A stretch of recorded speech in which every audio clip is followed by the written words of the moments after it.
Mateus, capítulo 24, versículos do 37 ao 39. Diz assim, ó: Pois assim como foi nos dias de Noé, também será na vinda do Filho do Homem. Porquanto, assim como nos dias anteriores ao dilúvio, comiam, bebiam, casavam, davam-se em casamento, até o dia em que Noé entrou na arca, e não... Presta atenção, o que é que está escrito aí? E não perceberam. Não perceberam, senão quando veio o dilúvio e destruiu a todos. Você consegue entender o que é isso aqui? Noé, segundo o apóstolo Pedro em sua carta, anunciou o que iria acontecer. Noé é chamado por Pedro de pregoeiro da justiça. Isso é um sinal claro de que em todo o tempo de construção da arca, que foi de aproximadamente 100 anos, Noé anunciou o evangelho, Noé anunciou o que iria acontecer. Mas as pessoas estavam desapercebidas. Essa palavra, irmãos, o significado dela é literalmente ser pego de surpresa. Aquelas pessoas, elas só perceberam o que estava acontecendo quando veio a onda e as engoliu. Como é que nós estamos hoje, irmãos? Será que nós estamos hoje envolvidos com tantas coisas que a gente está ficando desapercebido? Que a gente está perdendo o discernimento? Que a gente não consegue sequer entender a palavra de Deus? Essa geração, e eu estou falando da nossa geração atual, é uma geração marcada por um grave problema. É a geração que nós chamamos de geração do prazer imediato. Alguns cientistas da atualidade chamam de geração dopamina. Não sei se vocês já ouviram falar disso. Mas a dopamina, ele é um neurotransmissor do corpo humano que ele gera prazer. E é o neurotransmissor que mais gera dependência. Por exemplo, é um dos principais neurotransmissores ligados à dependência química. Então, as pessoas dessa geração, elas são dependentes de prazer imediato. Por isso elas fazem as coisas para serem rapidamente recompensadas. Jogos de videogame, futebol, tudo que elas fazem tem um desejo, prazer, receber recompensa. E essas coisas, elas alimentam um sistema no corpo humano que torna elas dependentes disso. Por exemplo, por que tantas pessoas hoje são dependentes de redes sociais? De serem aprovados pelos likes nas redes sociais? Porque elas têm um sistema de autodependência nelas, que provoca uma necessidade de realimentar isso todos os dias. A ciência chama isso de geração dopamina, a geração do prazer imediato. Essa geração é a maior geração de desapercebidos da história da humanidade. Pessoas incapazes de enxergar o que está na frente do nariz delas. Por quê?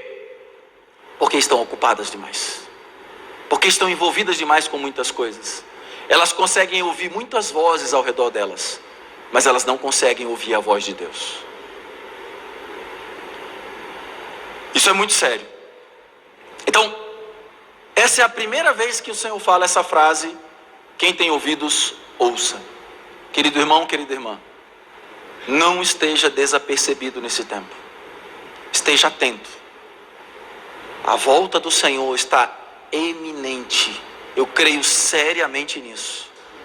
O tempo da nossa redenção é chegado.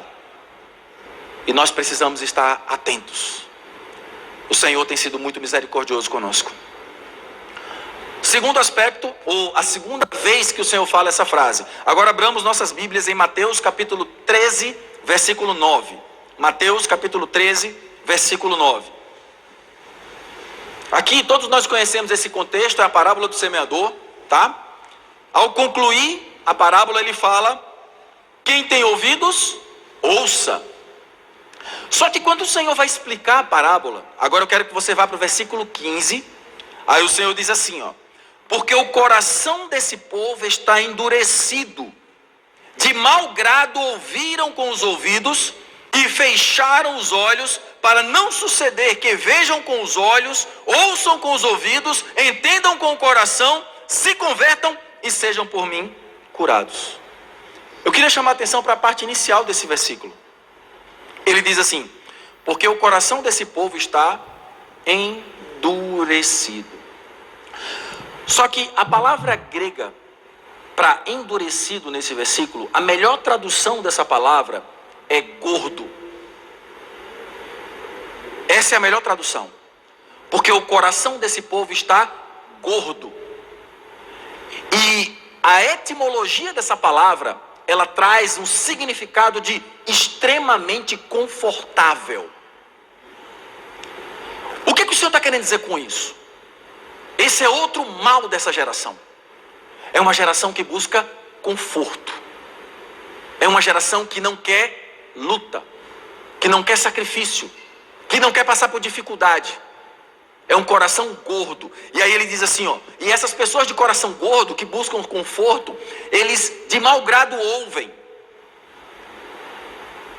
Nesse tempo de pandemia, irmãos, o Senhor revelou muitos desses corações gordos, que são aqueles que trocam a comunhão real, que é a comunhão viva e presencial, por comunhões digitais. Onde, hoje eu estou cansado, vou acompanhar a reunião pela internet. Eu não sei qual a sua percepção. Para mim é incomparável assistir uma reunião, primeiro que eu nem gosto, mas reunião via internet e estar presencialmente na reunião. É incomparavelmente diferente. Esse coração gordo é um coração que busca conforto. É um coração que quer sempre estar tranquilo, que não quer passar por dificuldades. É o coração que primeiro vai negar o Senhor no dia de uma situação de dificuldade. Porque o prazer e o conforto dele vem na frente de todas as coisas. E isso daí é sério por quê? Porque nós hoje vivemos uma crise também muito séria no meio dos filhos de Deus. Que é a crise entre necessidade e prazer. Você vive por causa das suas necessidades? Ou você vive para buscar prazer? Olha só, aquele texto que nós lemos de Mateus capítulo 24 sobre os tempos de Noé, diz assim, que as pessoas comiam, bebiam, casavam e davam-se em casamento. O que é que tem de errado nisso? Tem alguma coisa errada em comer? Tem alguma coisa errada em beber? Tem alguma coisa errada em casar? Não. Mas o contexto ali, ele aplica essas coisas como sendo para o prazer pessoal. Aí, a comida que antes era para matar minha fome, agora é uma comida que eu busco para ter prazer nela.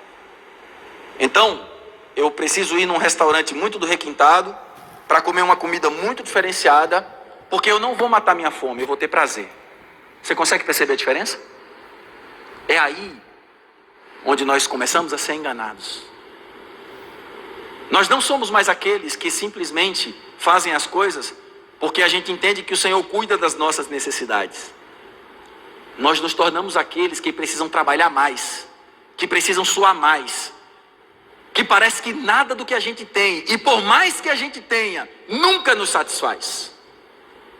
E aí nós tornamos o nosso coração cheio de gordura, gordo. E sabe qual é outra característica de um coração gordo? Você pode perguntar para o seu cardiologista. Ele se torna um coração insensível. Um coração incapaz de ser tocado. Isso é outra questão muito séria. Por isso que nós precisamos ouvir o que o autor de Hebreus fala, quando ele diz, Hebreus 3,15, hoje, se ouvirdes a sua voz, não endureçais o vosso coração, como foi na provocação.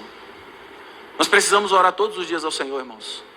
Senhor, me dá um coração amolecido, me dá um coração sensível, me dá um coração capaz de ouvir e de perceber a palavra do Senhor, a voz do Senhor. Louvado seja o Senhor. Vamos agora para a terceira vez que o Senhor usa essa frase. Quem tem ouvidos, ouça. Isso está em Mateus capítulo 13, versículo 43. Bem aí, pertinho de onde você está. Mateus capítulo 13, versículo 43. 13, 43.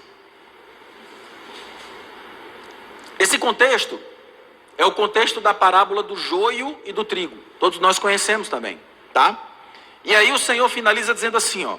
Então os justos resplandecerão como o sol no reino de seu Pai. Quem tem ouvidos, ouça. Agora eu quero pegar um pedaço da explicação que o Senhor deu sobre a parábola do joio. Vamos agora para os versículos 40 a 42. Aí mesmo de onde você está. Voltando um pouquinho.